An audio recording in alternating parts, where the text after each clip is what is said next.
Let's assume that you want to design a new service with a human-centered design approach.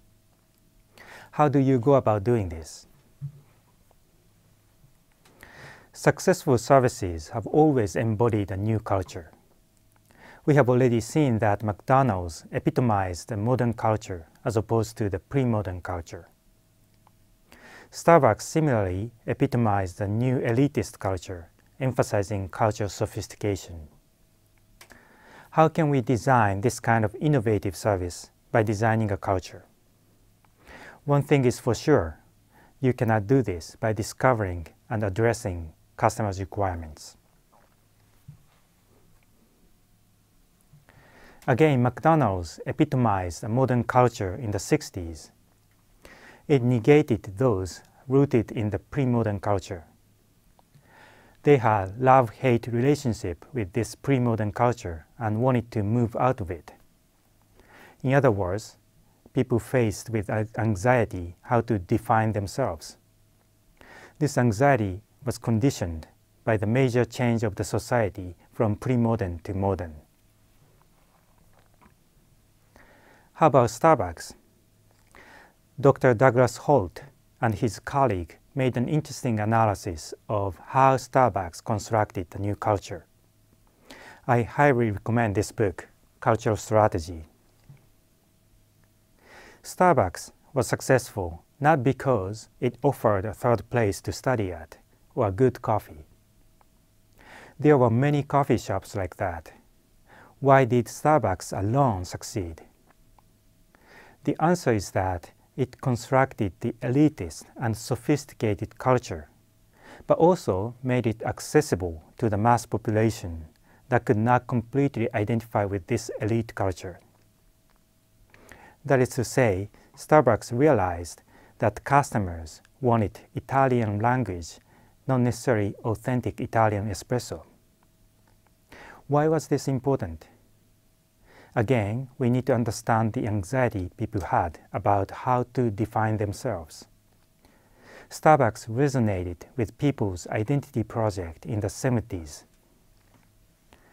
The young generation at that time grew up in the post-war era.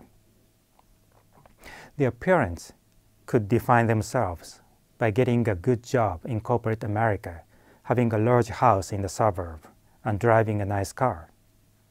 But this young generation could not define themselves with the material affluence. What did they seek? They sought cultural sophistication. They wanted to show that they appreciated subtle flavors of coffee and wine, for instance. Starbucks epitomized this culture. But again, they had a love-hate relationship and could not completely identify with such an elite culture. So the cultural sophistication needed to be accessible, not completely elitist. So the central idea of designing a culture is the anxiety people faced in defining themselves. Such anxiety is tied to social change. The generational shift from pre-modern to modern, from material affluence to cultural sophistication, was the important condition. A new culture emerges as an occasion to let people prove themselves. The new culture negates people and challenges them to find a new self. Here's heuristics of design. You should be attentive to strange stuff that people cannot stop talking about. Often it is related to subculture, aficionados, oddballs. You may find it intriguing that people are attracted to strange things on TV, magazines, and the internet. Pay attention to it and try to figure out what kind of self people are seeking and what they are trying to move out of. Finally, this is an important thing to remember.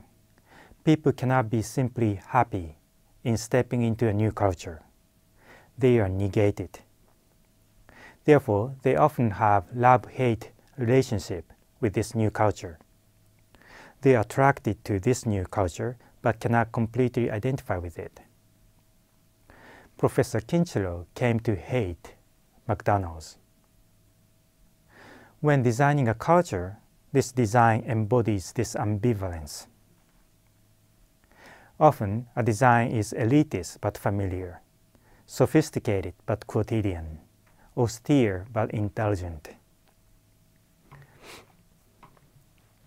So service design has much more opportunities than simply applying human-centered design to a holistic service. Service design can be approached from a cultural perspective. Although it may be comforting to identify and address customers' requirements and to design a service in a holistic and consistent manner, there is no clear methodology for designing a service from a cultural perspective, at least at this moment. I am working hard to develop such a methodology. But for now, you should have gained a lot of ideas from this MOOC. I would say precisely because there is no clear steps to follow in designing a culture, you will be ahead of competition after having taken this MOOC.